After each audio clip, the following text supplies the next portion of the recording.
పౌరుల గోప్యత దెబ్బతినే విధంగా పెగాసస్ గూఢచర్య పరికరాలను మిలిటరీ గ్రేడ్ గూఢచర్య పరికరాలను పౌరుల మీద వినియోగించారన్న అంశంలో సుప్రీంకోర్టు చాలా స్పష్టమైన తీర్పు ఇస్తూ నిపుణుల కమిటీని ఏర్పాటు చేసింది. అయితే ప్రభుత్వము చాలా చిన్న 2 పేజీల అఫిడవిట్ సమర్పించడానికి, అంటే ఇంకా అది ఇతర విషయాలను వివరంగా ఇస్తే దేశ భద్రతకు ముప్పు అన్నట్లుగా ప్రభుత్వం తన అఫిడవిట్లో పేర్కొన్నది. అయితే అసలు దేశ భద్రత గూఢచర్యం అనే అంశాలను రెండు క్లబ్ చేయడం, ఒకటి పరస్పర విరుద్ధంగా భావించడమే తప్పిదమని భావించేవారు కూడా చాలామంది ఉన్నారు. నిజానికి దేశ భద్రత లేకపోతే పౌరులకు గోప్యత ఉండదు. పౌరులకు గోప్యత లేని సమయాలలో దేశ భద్రత, నిజానికి దేశ భద్రతే కాదు, పౌరులకు భద్రత లేనప్పుడు దేశ భద్రత ఉండే అవకాశమే లేదు. ఈ అంశాన్ని డేనియల్ సొలోవే అని ఆయన చాలా స్పష్టంగా, అంటే ఇది మన దేశానికి సంబంధించిన కేసు కదా, ఆయన దీనిపై గతంలో వ్యాఖ్యానించారు. Right to privacy of an individual and the security interest of the state has been recognised world wide. ప్రపంచవ్యాప్తంగా పౌరుల గోప్యత, దేశ భద్రత గురించి అంశాల గురించి చాలా చర్చ జరిగింది. కాకపోతే రినౌండ్ స్కాలర్ అయిన Daniel Solove commenting on the same, ఆయన దాని మీద ఇలా వ్యాఖ్యానించాడు. ఈ చక్కని వ్యాఖ్యానంతో అసలు ప్రభుత్వాలు చేసే ఆర్గ్యుమెంట్స్ నిలబడవా అనేది తేలిపోతుంది. The debate between privacy and security has been framed incorrectly. అసలు అంటే గోప్యతకు భద్రతకు మధ్య చర్చ పెట్టడమే చాలా పొరపాటు అంటున్నాడు ఆయన. With the trade-off between these values understood as the all or nothing proposition. అంటే మీకు దేశ భద్రత కావాలా, గోప్యత కావాలా అని తీవ్రమైన ప్రశ్న అడుగుతున్నారు. నిజానికి రెండు భిన్నమైనవి కావు. ఒకటి ఉంటే ఇంకొకటి ఉండదు అన్న అంశం కూడా సరైనది కాదు. But protecting the privacy need not be fatal to the security. అంటే గోప్యతను రక్షించటం వల్ల భద్రతకు ముప్పు వాటిల్లదు. It merely demands oversight and regulation. అంటే ఇది నియంత్రణలో సాగే గూఢచర్యంగా ఉండాలి తప్ప విచ్చలవిడి గూఢచర్యం పనికిరాదు. We can't progress in the debate between privacy and security because the debate it self is ఫ్లాడ్. అంటే ఈ చర్చను కొనసాగించడం కష్టం, ఎందుకంటే అసలు చర్చ ప్రాతిపదికే తప్పుడు ప్రాతిపదిక అని డేనియల్ సొలోవే అంటున్నారు. అంటే అలాగే గూఢచర్యం అనేది ఉప్పు లాంటిది. గూఢచర్యం ఉప్పు కొంత ఉంటే బాగా అవసరం ఉంటుంది, శరీరానికి ఉప్పు అవసరమే, అలాగే దేశ భద్రతకు ఉప్పు అవసరమే. కానీ అతి అయితే ప్రమాదం. ఉప్పు అతి అయితే ఎలా ప్రమాదమో గూఢచర్యం కూడా అతి అయితే ప్రమాదం అనేది ప్రపంచవ్యాప్తంగా నిపుణులందరూ అంగీకరించే మాట.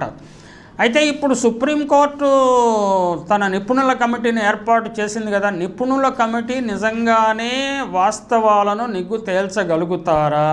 ఈ నిపుణుల కమిటీకి కేంద్ర ప్రభుత్వ ఏజెన్సీలు, రాష్ట్ర ప్రభుత్వ ఏజెన్సీలు సహకరిస్తాయా అనే అంశం కూడా ఇప్పుడు చర్చకు వచ్చింది. అసలు అంటే ఈ విషయాలను నిగ్గు తేల్చడానికి అసాధారణమైన ప్రజ్ఞ ఉన్న సాంకేతిక నిపుణులు అవసరం ఉంటుంది.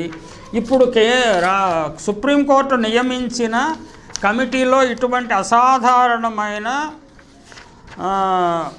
ప్రజ్ఞ ఉన్న సాంకేతిక నిపుణులు ఉన్నారా లేదా అన్న అంశాన్ని కూడా మనం పరిశీలించాల్సి ఉంటుంది ఖచ్చితంగా.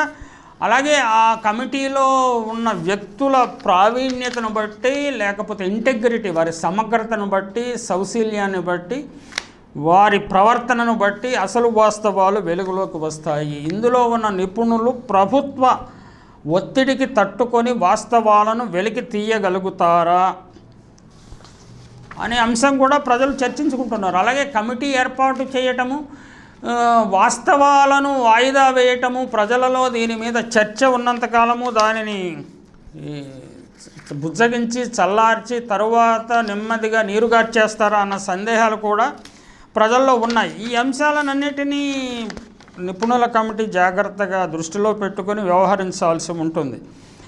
ఈ కమిటీలో ఉన్న సభ్యులు ఎవరు, వారి నేపథ్యం ఏమిటి అనే విషయాన్ని కూడా సుప్రీంకోర్టు తన తీర్పులో వివరించింది.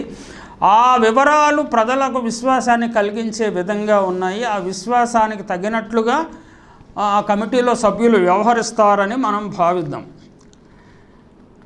ఒక టెక్నికల్ కమిటీని ఏర్పాటు చేసింది, ఇంక్లూడింగ్ సైబర్ సెక్యూరిటీలోను, డిజిటల్ ఫారెన్సిక్స్లోను, నెట్వర్క్స్లోను, హార్డ్వేర్లోను నిపుణులైన వారిని తాను నియమిస్తున్నట్లు సుప్రీంకోర్టు పేర్కొంది. జస్టిస్ ఆర్వి రవీంద్రన్, సుప్రీంకోర్టు మాజీ న్యాయమూర్తి, ఈ కమిటీ మీద అజమాయిషీ కలిగి ఉంటారు. The learn overseeing judge will be assisted by task. ఈ పనిని చేయటంలో ఆయనకి ఆర్వి రవీంద్రన్కి ఎవరెవరు సహకరిస్తారంటే Alok Joshi, former IPS officer, 1976 batch, who has immense and diverse investigative experience and technical knowledge. ఆయనకు విశిష్టమైన సాంకేతిక పరిజ్ఞానము, వైవిధ్యభరితమైన విచారణ నైపుణ్యం ఉన్నదని సుప్రీంకోర్టు పేర్కొంది. He has worked as the joint director intelligence bureau, secretary research and analysis wing, అంటే రా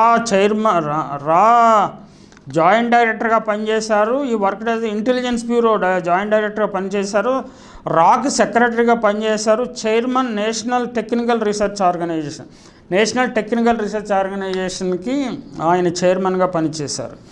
అలాగే doctor Sandeep Rai, chairman ISO, IEC, JTCI, SC7 international organisation on standardisation, international electro technical commission, joint technical committee, a subcommittee which develops the facility standards within the field of software products and system. Software ఉత్పత్తులు, software systems నాణ్యతను నిర్ధారించే కమిటీలో ఆయన పనిచేశారు. Doctor Oberoi is also a part of advisory board of cyber security education. Cyber security ఎడ్యుకేషన్లో advisory బోర్డులో, సలహా బోర్డులో సభ్యుడిగా ఉన్నారు. Research centre at Indraprastha institute of information, ఢిల్లీలోని Indraprastha institute of information technology లో ఆయన పనిచేశారు. అలాగే అంతర్జాతీయంగా సైబర్ సెక్యూరిటీ నిపుణుడిగా ఆయన పేరు తెచ్చుకున్నారు. అలాగే దీంట్లో ఇక మరో 3 టెక్నికల్ కమిటీలను ఏర్పాటు చేసింది సుప్రీంకోర్టు. అందులో doctor Naveen Kumar Chaudhary, professor and dean, national forensic science university, Gandhinagar, Gujarat. Dr. Chowdhury has over 2 decades of experience as an academician, cyber security enabler and cyber security expert. He specializes in cyber security policy, network vulnerability assessment and penetration testing. Alage Dr. Prabhaharan P, Professor, School of Engineering, Amrita Viswa Vidyapeetham, Amritapuri, Kerala. He has 2 decades of experience in computer science and security areas. His areas of interest are malware detection, critical infrastructure security, complex binary analysis and machine learning, artificial intelligence and machine learning. He has many publications in reputed journals. అలాగే 3 doctor Ashwini Anil Gumaste, institute chair, associate professor, computer science and engineering, Indian institute of technology, Bombay, Maharashtra. He has been granted 20 US patents, 20 American పేటెంట్లు ఉన్నాయి ఆయనకి. Has published over 150 papers, అంతర్జాతీయ మ్యాగజైన్స్లో 150 పత్రాలు ప్రచురించారు. Author 3 books in his field, 3 పుస్తకాలు ప్రచురించారు. He has received several national awards including Vikram Sarabhai Research Award, 2012లో Vikram Sarabhai research award వచ్చింది. And Shanti Swarup Bhatnagar prize for science and technology, 2018లో ఆయనకి ఆ అవార్డు కూడా వచ్చింది. He has also held positions visiting scientist at the Massachusetts institute of technology, అమెరికాకు చెందిన Massachusetts institute, మిట్స్ అంటారు, అందులో ఆయన విజిటింగ్ ప్రొఫెసర్గా వెళ్ళి లెసన్స్ చెప్తుంటారు. అంటే ఈ కమిటీలో సభ్యులను, కమిటీకి సూపర్వైజ్ చేసే మాజీ జస్టిస్ రవీంద్రన్ పేరు చూస్తుంటే ఏదైనా కొన్ని వాస్తవాలు ప్రజల గోప్యతను రక్షించే అంశాలు వెలుగులోకి వస్తాయని, కొన్ని రక్షణలు, పౌరులకు రక్షణ కలుగుతుందని ఆశ కలుగుతుంది. అయితే ఆశ అత్యాశ అవుతుందా, నిరాశ అవుతుందా, లేకపోతే ఆశ నెరవేరుతుందా అన్నది భవిష్యత్తు మాత్రమే తెలుస్తుంది. ఇండియాలో వ్యవస్థలు, రాజకీయ నాయకులు చాలా చలాకీగా ఉండేవారు. వారు చాణక్యుడికే పాఠాలు నేర్పించగలరు, శుక్రాచార్యుడికి రాజనీతి నేర్పించగలరు. వీరు చాలా అంటే పైకి చెప్పినంత ఓపెన్గా ఉండే వ్యవస్థలు కాదు మనవి, దురదృష్టవశాత్తు. ఇక్కడ ఒకటి అంటే ఒకటి కాదు, రెండు అంటే రెండు కాదు, ఏ అంటే ఏ కాదు, బి అంటే బి కాదు. ఇక్కడ కొంత లౌక్యము, బిట్వీన్ ది లైన్స్ చదవగల నైపుణ్యము ప్రజలకు ఉండాలి.